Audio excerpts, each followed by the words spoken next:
He moved to London with the dream of supporting his family. He believed he was doing the right thing for his parents, for his siblings, and for a better future. But what he didn't know was that he was trading his entire life for a nightmare. "My name is Hamid," he said, "and this is the story of how I lost everything while trying to give everything." It started just 1 year after his marriage. His wife, Amreen, was kind, soft-spoken, and carried herself with quiet dignity. She was the kind of woman who smiled through pain and served her in-laws without complaint. But Hamid's mother never liked her. No matter what Amreen did, it was never enough.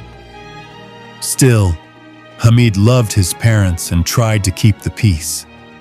So when his mother demanded that he go abroad to earn more money, he agreed, despite his wife's silent tears. Before leaving, his mother asked him to sell Amreen's wedding jewelry to cover the travel costs. Amreen was heartbroken. The gold was the only thing her late father had left her.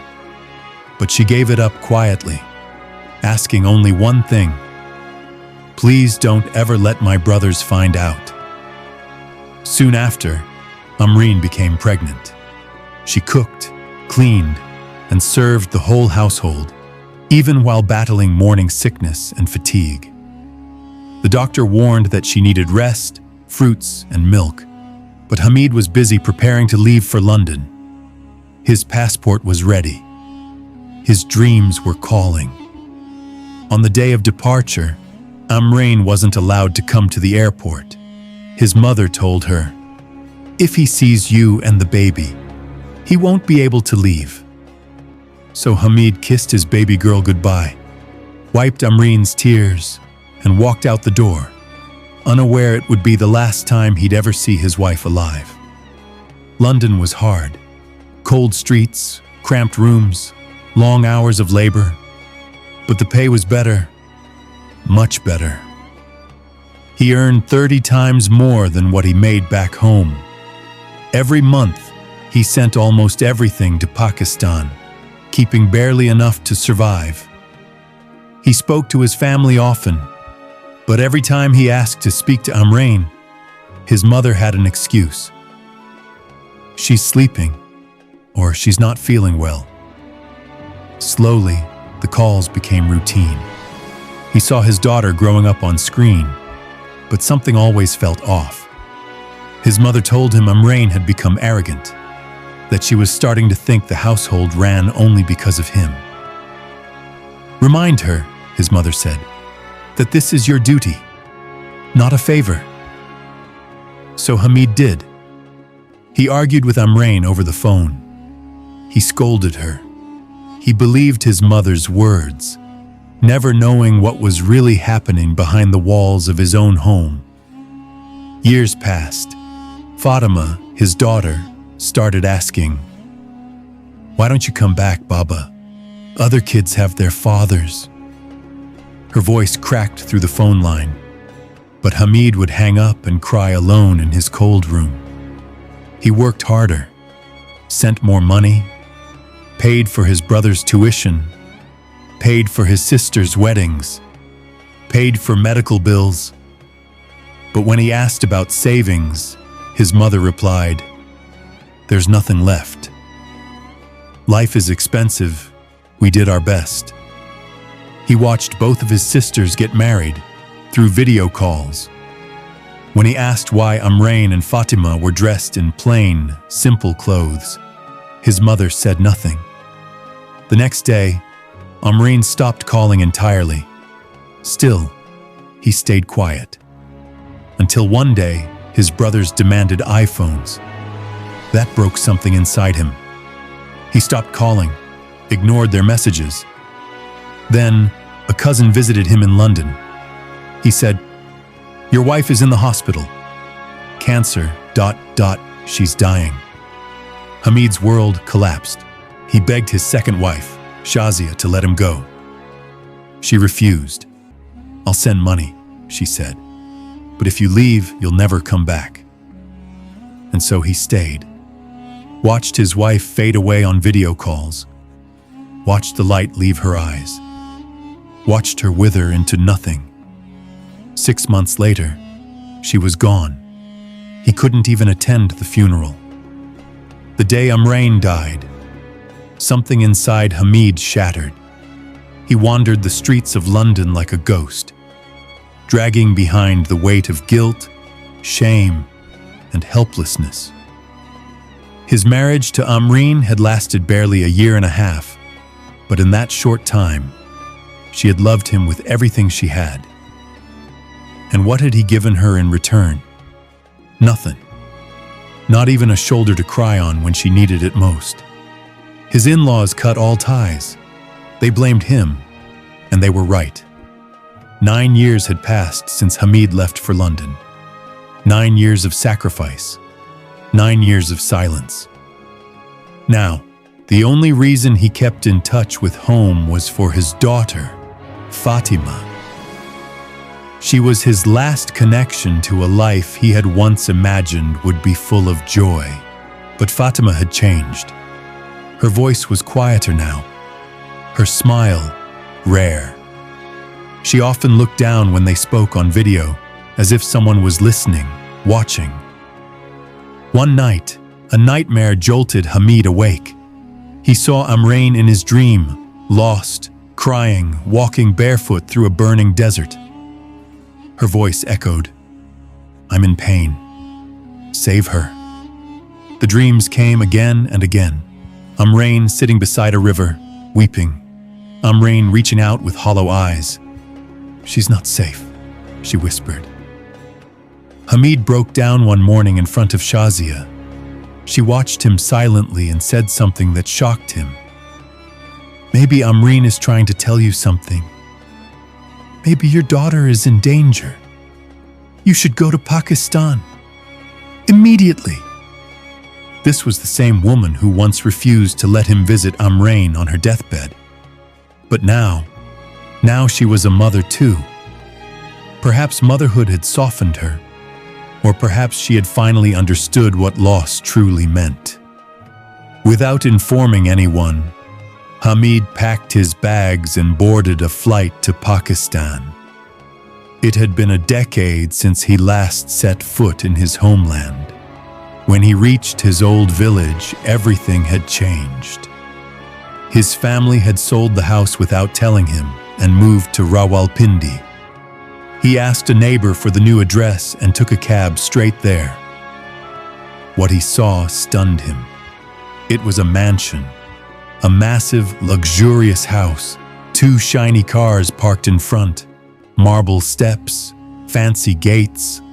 10 years of backbreaking labor in London had turned into this, but no one had even bothered to tell him. Hamid stood at the gate, worn out and trembling. He rang the bell.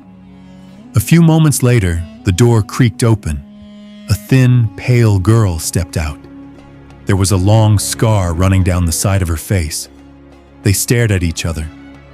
Then her eyes widened. She ran into his arms. "Baba," she whispered. It was Fatima Dot. His heart stopped. His legs nearly gave out. He dropped to his knees and held her tightly. This broken, fragile child with a burnt face. This was his daughter. The same daughter for whom he had sacrificed a decade of his life. And she looked like she had been through war. Before he could speak, a loud voice echoed from behind. A woman in flashy clothes stormed out, grabbed Fatima by the arm, and yelled, "Who are you? Why are you hugging her like you're some savior?" Hamid's blood boiled. Without saying a word, he pushed past her and entered the house. "Amma! Abba, where are you?" he shouted. The dining room door opened. Inside, the entire family sat, eating dinner, laughing, chatting, calm, until they saw him. The room fell silent. His mother stood first. She gasped, then ran to him in tears. His father followed, then his brothers. But Hamid didn't move. He didn't hug anyone. He held Fatima's hand tightly, and when his mother tried to pull her away, he stepped back. Fatima clutched his shirt in fear. That same woman, the one who had screamed earlier, stood near the stairs, arms crossed. It was his brother's wife, looking around the expensive house, at the people he had slaved for. Hamid felt something inside him snap. He looked straight into his mother's eyes. "Who burned my daughter's face?" he asked, voice shaking with rage. "Tell me, Amma, who did this to her?" His mother clutched her chest, pretending to be hurt. "Son, do you really think we would harm a child?" she cried. The maid was cooking. Fatima must have wandered into the kitchen. The pan fell. It was an accident. But Hamid didn't blink. He didn't believe a word. He turned to Fatima, knelt down, and gently held her shoulders. "Don't be scared, my love. Baba's here now. No one can hurt you. Just tell me the truth. Who did this?" Fatima trembled. Her lips quivered. Then, slowly, she raised her finger and pointed, not at the maid, not at the stove, but directly at her aunt, his brother's wife. Time froze. Hamid stood up. The years of silence, of sacrifice, of betrayal, everything exploded at once. He roared, "I sent every penny I earned to this house. I trusted all of you with my family. My wife died because of you. My daughter was abused under your roof. And you expect me to believe this was an accident?" His voice shook the walls. "And I worked 16-hour shifts in a frozen factory, ate cold bread for dinner, slept in a room the size of a closet, just so all of you could live like kings." He turned to his mother. "You stopped me from coming home. Every time I tried, you cried, manipulated, begged. You said you were saving for my sister's weddings. Look at this house. Look at these cars. You used me like a machine."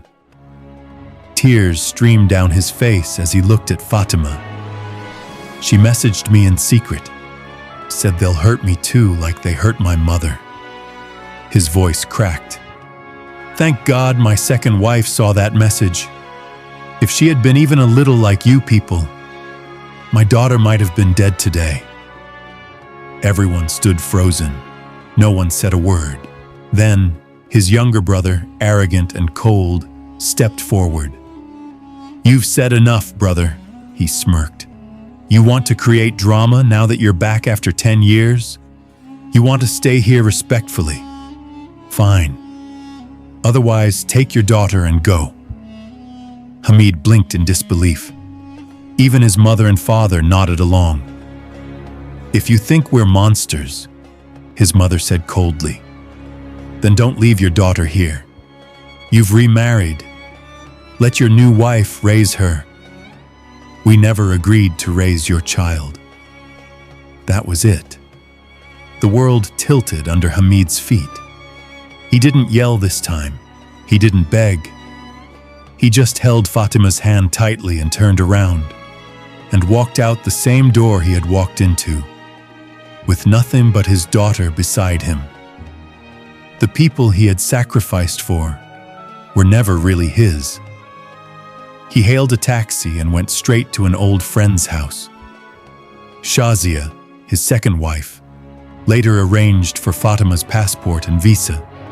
Without delay, he brought his daughter back to London, and for the first time, she smiled. Shazia welcomed her with open arms, loved her, cared for her like her own. She was no longer just his wife. She became a mother too. Even though Hamid had lost almost everything, he still had something worth more than gold: his daughter, and a woman who stood by him when no one else did. He finally had peace, but peace doesn't come without justice. Life slowly began to heal. Fatima was enrolled in school in London, started therapy, and began smiling more often.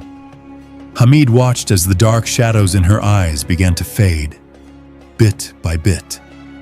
She had seen too much pain for a child her age, but now she was safe. She was loved. Shazia became the heart of their home.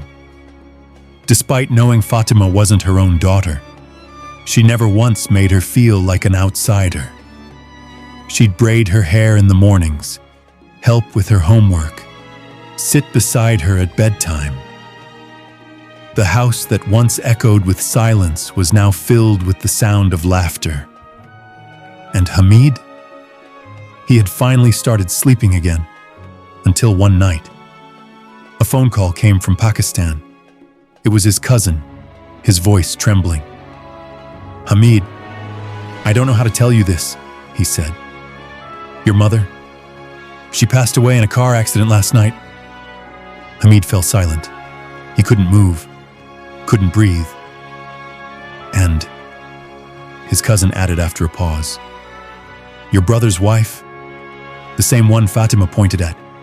She survived the crash, but she's paralyzed from the waist down." Hamid stood motionless, unable to feel anything. The people he once loved, the ones he gave up everything for, were now facing consequences he had never imagined. But then came the part that shook him to his core. "They were lowering your mother into the grave," his cousin said, voice low. And the moment her body touched the earth, flames erupted. Everyone at the burial saw it. Snakes and scorpions have now made a home over her grave. No one dares to go near it. Hamid's knees buckled. He dropped to the floor.